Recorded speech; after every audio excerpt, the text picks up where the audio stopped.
Aujourd'hui, question de Michel sur Cédric Beau TV qui me demande: Cédric, bonjour, j'aimerais que tu nous parles de la gestion des cadeaux en Chine. Je crois que lorsqu'on reçoit un cadeau, on ne l'ouvre pas pour ne pas mettre en défaut celui qui aurait acheté un petit cadeau. C'est ça?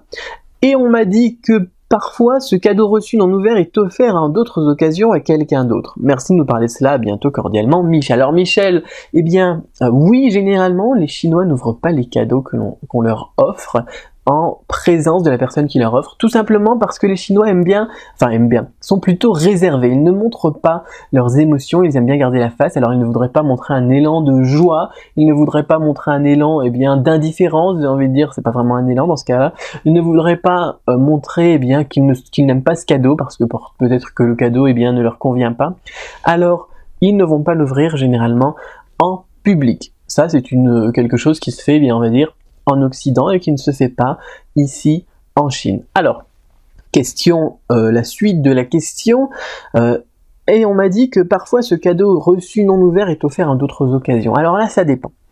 Parfois, les cadeaux, par exemple lorsque l'on offre des cigarettes, de l'alcool, etc. et qu'on en a déjà un stock à la maison, sont recyclés. On a plein de boutiques dans la rue qui s'appellent recyclage de cadeaux, où ils rachètent vos bouteilles d'alcool, où ils rachètent vos paquets de cigarettes, enfin c'est pas vos paquets de cigarettes, c'est vos paquets de cigarettes, ou bien alors vos sachets de cigarettes, hein.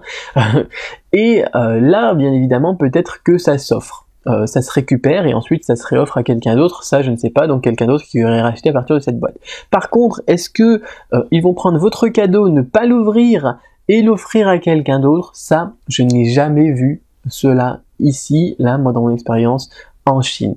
Généralement, le cadeau est toujours ouvert. Alors parfois il sera réoffert, par exemple du parfum, et puis la femme n'aime pas le parfum, ou du vin, et puis malheureusement je sais pas moi, la personne est malade, elle a une maladie, je sais pas, des reins qui lui empêchent de boire de l'alcool, et là elle va réoffrir votre bonne bouteille de vin à un de ses amis, et peut-être qu'il vous dira peut-être qu'il dira à son ami, tiens, ça c'est un de mes amis étrangers qui me l'a offert, du vin qui vient de France, ou par exemple, hein, ou de whisky qui vient de tel pays, ou bien alors je sais pas moi, du whisky japonais par exemple, et je te l'offre, il va me peut-être le dire texto, parce que moi je ne bois pas d'alcool, ou bien alors il ne le dira pas.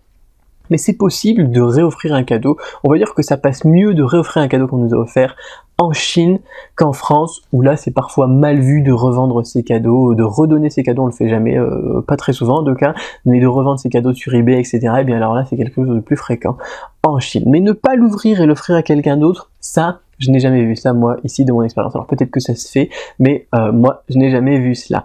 Voilà, Michel, donc pour la réponse à ta question, très important, donc n'oubliez pas, si votre hôte n'ouvre pas son cadeau en votre présence, ne lui en voulez pas. C'est quelque chose, tout simplement, qui ne se fait que très rarement. Alors moi, je l'ai jamais vu faire en Chine, ouvrir le cadeau en présence de la personne qui l'offre. Donc, ne soyez pas choqués pour cela. Voilà, si vous aussi vous avez une question à me poser donc sur la culture chinoise, sur mon expérience, sur ma vision, n'hésitez pas à la poser. Donc dans le menu de droite ici, vous avez donc sur Cédric Beau TV un petit lien. Posez-moi votre question, posez-moi donc votre question et je me ferai un plaisir d'y répondre dans une prochaine vidéo. À très bientôt.